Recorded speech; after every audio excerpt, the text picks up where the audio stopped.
Je te donne un défi aujourd'hui, un seul défi. Regarde toutes les personnes qui ont 20, 30, 40, 50 ans de mariage.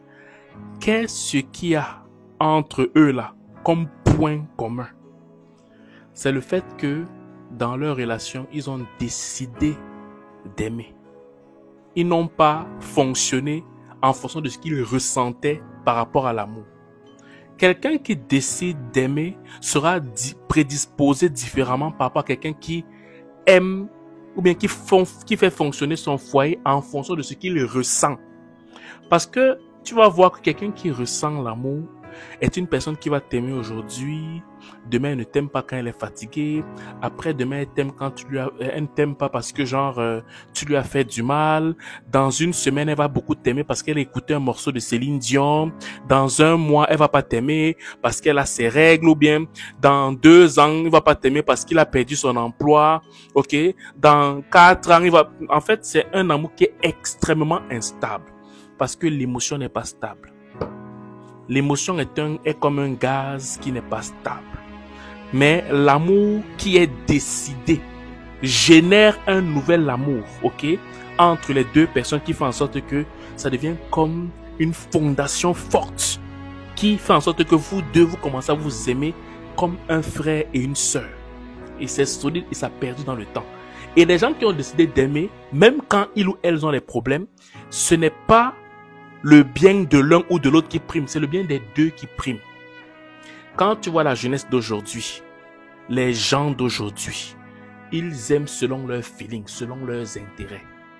Mais tant que tu aimes selon ton feeling et selon ton intérêt, tu ne peux pas perdurer dans le temps. Impossible. Impossible. Regarde toutes les cultures, que ce soit les blancs, que ce soit les noirs, que ce soit en Afrique, que ce soit en Amérique. Regarde le seul point en commun qui fait en sorte que les gens ont perduré dans leur mariage, perduré dans leur relation. C'est le fait que ils avaient décidé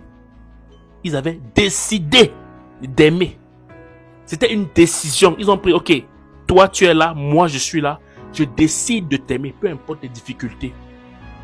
Peu importe ce qui va se passer, je décide de t'aimer. Mais si tu ne fonctionnes pas comme ça, mais tu as le choix aussi d'aimer selon ce que tu ressens. Mais attends-toi aussi à aimer à dents de scie. Attends-toi aussi à aimer à dents de scie. Et tu le rencontres beaucoup chez les jeunes filles. C'est beaucoup plus dans la gente féminine qu'on rencontre ça. À tort ou à raison, je ne sais pas. Peut-être parce que les hommes sont aussi des bons à rien, je ne sais pas. Mais on retrouve beaucoup plus ce caractère dans la gente féminine. Raison pour laquelle quand on trouve une femme qui est sérieuse, un point que tu vas trouver chez cette femme, c'est le fait qu'elle décide d'aimer son homme. Oui, et quand une femme décide d'aimer son homme, cet amour-là transforme cet homme-là. Il est impossible de décider d'aimer un homme, il ne change pas. Impossible. Comme un homme qui aime une femme. Il est impossible que l'homme décide d'aimer sa femme et sa femme ne change pas. Impossible. Ah, c'est la puissance de l'amour. La puissance de l'amour transforme l'être humain que tu aimes. Je vais recommencer ça. La puissance de l'amour transforme l'être humain que tu aimes. C'est ça, c'est un principe. Donc, toi qui es jeune, et que toi, ton foyer fonctionne selon le tempérament de l'amour que tu as. Donc, ça fonctionne comme les saisons, l'été, l'hiver, le printemps, l'automne. Donc, c'est comme ça que ton amour fonctionne. Ça fonctionne comme l'heure. Il est midi, il est 13h, il est 1h, il est 14h. C'est comme ça que ton amour fonctionne. Ça fonctionne selon tes menstruations, selon le fait que, genre, ton enfant t'a énervé, selon le fait que toi, le mari, tu as perdu ton emploi, selon le fait que ta mère ou ta belle-mère est à la maison, selon le fait que toi, le mari, ta femme n'a pas préparé ce que tu aimes. Si c'est comme ça, c'est que tu ne vas pas durer dans le mariage. Et même si vous durez, vous allez être comme des colocataires dans un foyer. Je fais cette vidéo aujourd'hui pour que tu puisses décider d'aimer. Ok? Tu décides d'aimer. Tu ne laisses pas les émotions diriger votre foyer. Tu ne laisses pas le sentiment diriger votre foyer. Parce que si tu fais pas ça, tu vas être malheureux même si tu perds dans le mariage. Tu vas être malheureux même si tu perds dans la relation. Ça va devenir comme le fait que tu supportes la relation, mais tu ne jouis pas de la relation. Tu supportes les événements. Parce que, bon, ça fait peut-être quand même 6 ans, 7 ans, 10 ans que vous vous connaissez.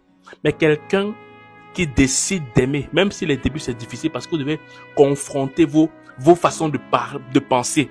Il va y avoir beaucoup de chocs. Parce que quand quelqu'un décide d'aimer, il y a beaucoup de problèmes au départ. Et les problèmes sont dus au fait que chacun passe un à un sa pensée par rapport à l'autre. Vous vous confrontez par rapport à vos pensées. Vous vous confrontez par rapport à ce que vous pensez. Il va y avoir des chocs. Il risque d'avoir des séparations. Vous vous confrontez parce qu'il faut que vous soyez d'accord sur les points principaux. Quand vous êtes d'accord là, il n'y a plus rien qui va vous séparer. Il n'y a plus rien qui va vous séparer. Donc si tu trouves quelqu'un, si tu es avec quelqu'un, toi femme ou toi homme, avec une fille ou avec un garçon qui t'aime et que tu vois que son amour est très comme ça là, est comme ça, ok, quitte la personne, ça ne sert à rien. Va plutôt vers quelqu'un, ok, qui décide de t'aimer et non quelqu'un qui est avec toi selon ce qu'elle ou qu'il ressent.